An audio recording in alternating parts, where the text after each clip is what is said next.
Well, hello, everyone. As introduced, I am Matt Jewett. My family, Juliet, and our three daughters have been here since 2013, and we started attending here at Bethel that first year we moved here and have been growing our relationships within this church ever since.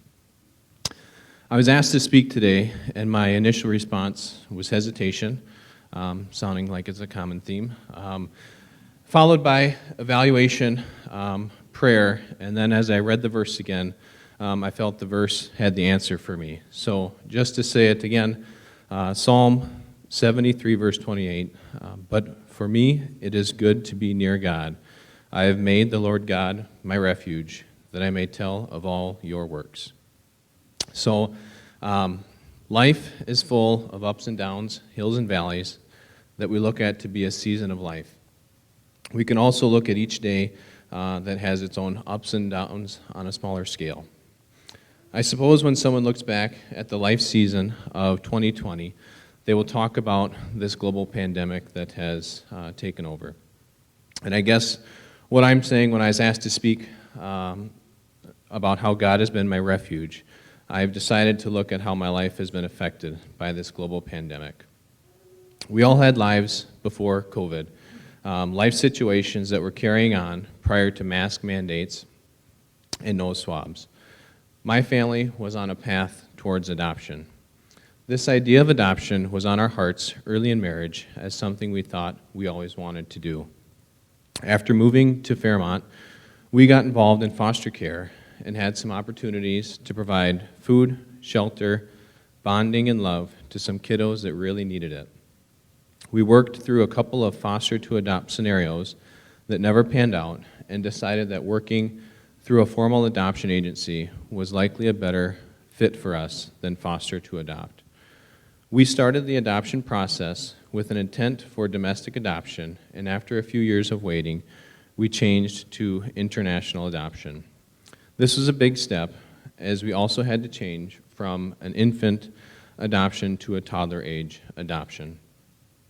We had been approved for an international adoption for less than a year when in January of this year, we were matched to a 2-year-old girl from Africa. We were excited and nervous about the next steps. There was paperwork to complete, there was travel plans to prepare for, travel vaccinations, packing, and hopefully a long plane trip. The potential travel date was in the middle of the year, possibly July. It felt like everything that we had been waiting for was finally worth it. The end was in sight, and we knew it was going to happen. Well, we all know what happened this spring. COVID happened. And now our little girl has turned 3 in April, and she continues to live in Africa. We continue to wait for travel to open up and the green light to go get her. Oh, how this year has changed since January. We are blessed to be able to see her pictures and to watch her grow.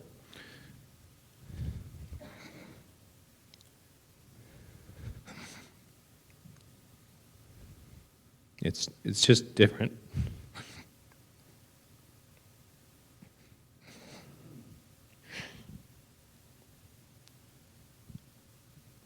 That never happened while I was practicing.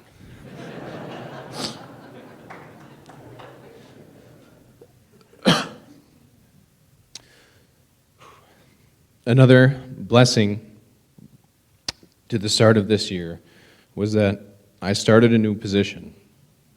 I work as a CRNA, which means Certified Registered Nurse Anesthetist. I provide anesthesia for patients undergoing surgery or other procedures. It's very rewarding, and I get to help people through situations that are oftentimes stressful. The new job was a move from working with patients in the operating room to becoming a supervisor. I wasn't sure if management was for me, but this seemed to be the path God had laid out for me. I had encouragement from coworkers, I had encouragement from leadership, I had many discussions with my wife, and lots of prayer. The interview process started early this year before any COVID information was big. I ended up getting the job, and was set to be the supervisor. This was good news. But I had no experience in management, and my work group was expanding from 3 staff that I knew to being a manager over 26 people. I had butterflies about the new position. Also, it started the second week of March. And we know what happened then. So there are all sorts of challenges related to starting a new position. Learning new job expectations, a leadership role versus patient care opportunities being decreased, learning how to have difficult conversations with staff, and then to sprinkle in a global pandemic made it a little extra spicy. One of my first assignments was related to workforce reduction and pandemic planning. I didn't even know everyone's name yet.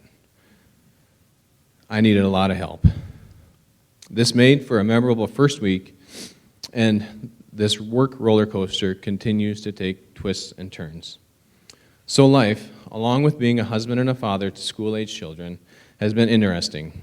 There have been many stumbling blocks, many opportunities to quit or give up, and chances to flee from life's troubles or find refuge in God. And I guess the textbook answer is we need to find refuge in God. And my real-life answer is that it's hard.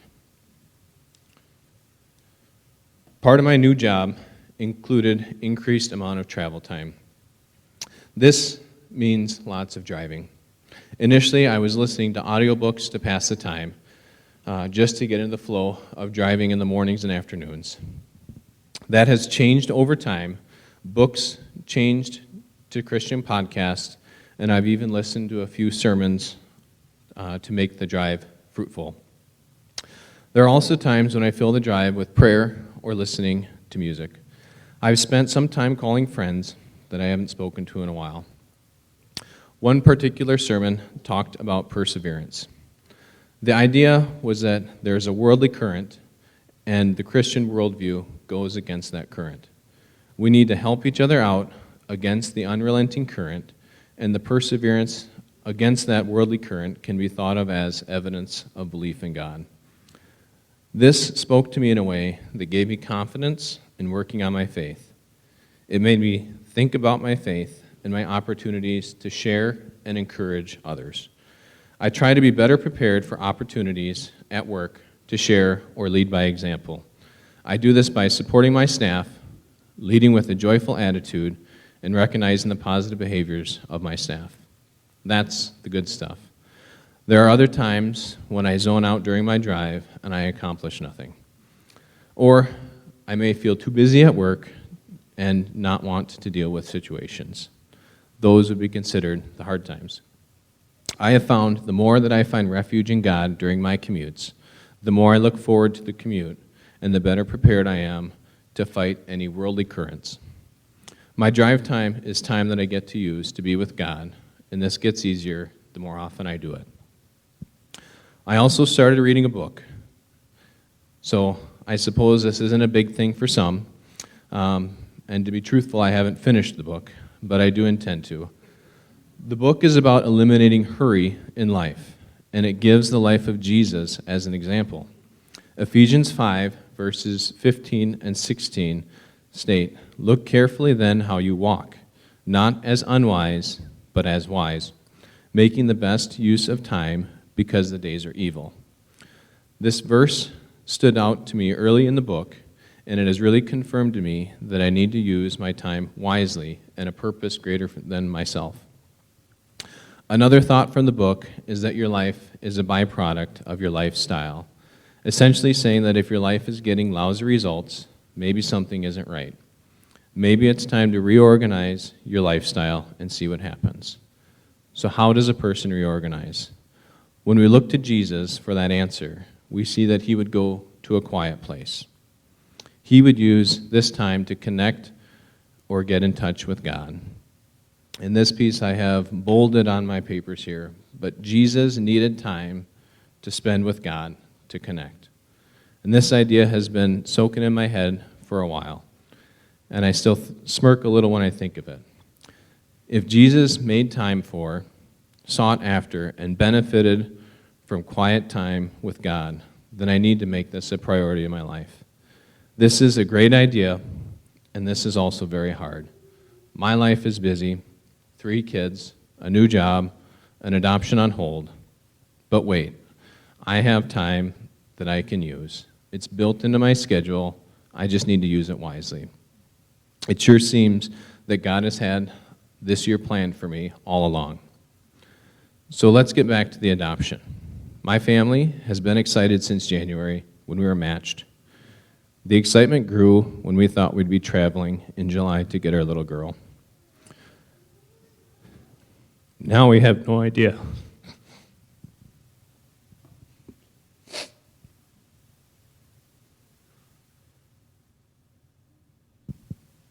And that's hard.